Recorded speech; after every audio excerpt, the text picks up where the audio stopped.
Hi, I'm Joe O'Malley, and I wrote a book. It's a novel called Starlight Moonshine about the year in the life of a family of a woman who dies in a drunk driving accident, and she is the drunk driver. There are 6 chapters, each following the point of view of each of the family members, beginning a year out from the accident and leading progressively toward the day of the accident, with some jaunts forward and backward in time. Publishers Weekly gave it a starred review, which I will put on the screen, and you can read, you can pause it to read the full review if you wish. And Kirkus Reviews was also rather kind to me, and this is their review. You can also pause it to read it if you wish.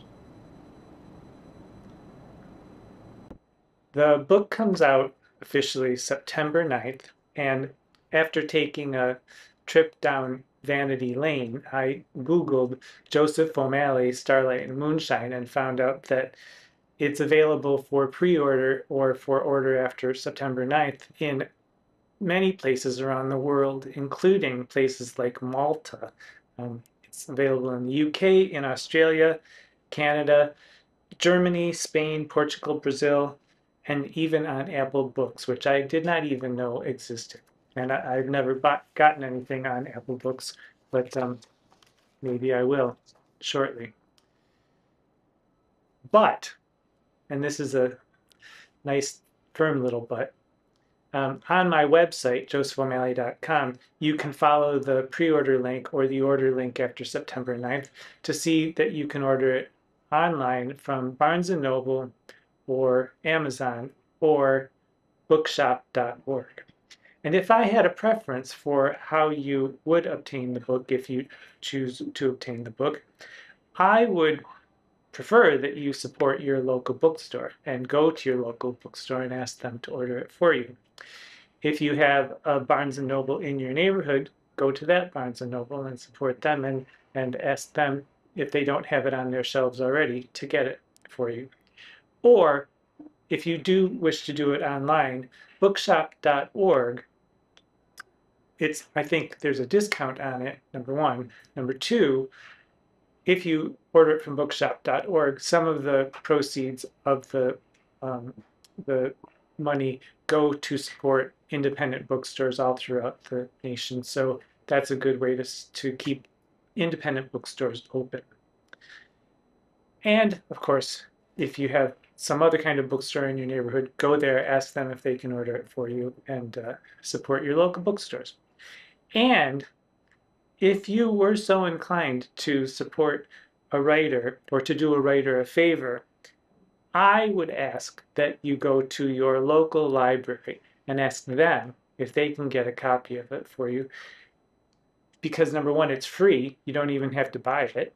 And number two, I have this thing about having my book in libraries because, and I've told this story many, many times. If you've ever seen the movie Philadelphia Story with Katharine Hepburn and Cary Grant and Jimmy Stewart, there's a scene, Katharine Hepburn and Cary Grant characters have been divorced, and the Katharine Hepburn character is about to be remarried, and she's a very rich, prominent socialite, and all the media descends upon the compound where she lives to get the scoop on the wedding. And one of those reporters is Jimmy Stewart.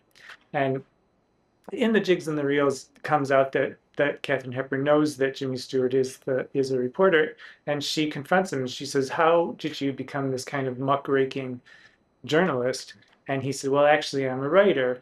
And she said, "Really? What did you write?" He said he wrote a book of short stories. So she goes to her local library, which was founded by her grandfather, and gets his book of short stories and comes back and she says, these are beautiful. And that is my vision for how I would like people to encounter my book, to come across it accidentally and to find that it's something that they didn't know existed and they're happy that it does. Kind of like the way I felt when I first read Sherwood Anderson's Winesburg, Ohio. So the book is being published by Delphinium Books, who are a traditional publisher, but they're a small traditional publisher, and they were able to get reviews in Publishers Weekly and Kirk's Reviews, but they are not large enough to arrange a reading event or a reading launch.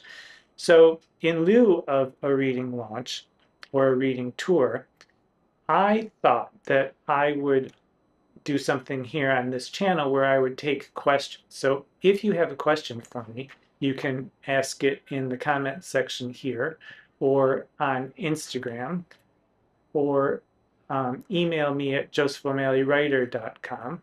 I'm sorry, at gmail.com, or at tootightwithtrek@gmail.com, and or Instagram or Facebook. I don't really like Facebook, but if it's there, then okay, that's fine too. And we'll collect your questions. If there are enough, I'll do another video, and perhaps I'll have a special guest interview me, asking me the questions that you pose. So meanwhile, I will tell you that this book takes place in Detroit in 1980. And there are many, many music references all throughout, from jazz standards to punk rock with a Gregorian chant and an Irish jig thrown in to boot. And I've constructed a couple of different playlists. There's a Spotify playlist, which I'll link below, which has the kind of cleaner sounding studio versions of the songs, and I've constructed a YouTube playlist, and on the YouTube playlist I've tried to find live versions of the songs that I included, and all of the songs that are there are in order of where they either appear in the book or are suggested in the book or are hinted at in the book. So for instance, there is a character who sings Cry Me a River, so I've selected my particular version that I like the best of Cry Me a River and included it in the playlist. Sometimes something's only hinted at where I say the name of a singer or a band, like Astrid Gilberto or Blossom Dearie. They're mentioned, so I chose songs that I like about them, or like XTC, Joy Division, Iggy Pop, etc., etc., etc. And those are just hinted at in some places. But finally, the last few songs are songs that I would imagine the movie to end if there were a movie made of my book. And these are the songs that I would like the credits to roll over.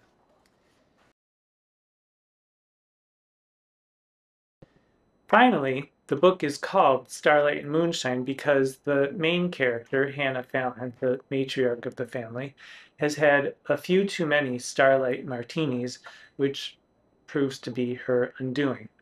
And a Starlight martini is 2 parts black sambuca, 5 parts vodka with a little curl of lemon on the rim.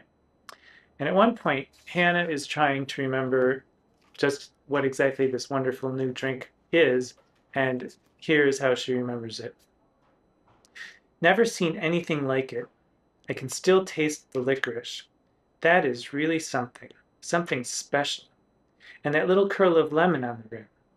That's the Starlight, that handsome young waiter said. That's it, Starlight Martini. Lemon strip of Starlight atop the rim and the purple-black swirl underneath like the night. Very clever. And what's a good drink but just a bit of light on an otherwise drear day? Funny the names they come up with. White lightning, moonshine. Brilliant. Starlight and moonshine. That's what the world needs more of, I say. Light in darkness. Drink responsibly. Just try not to spill it. And don't drink and drive. I'm Joe O'Malley. Thanks for watching. Follow the links below for the playlists and such, and have a good day.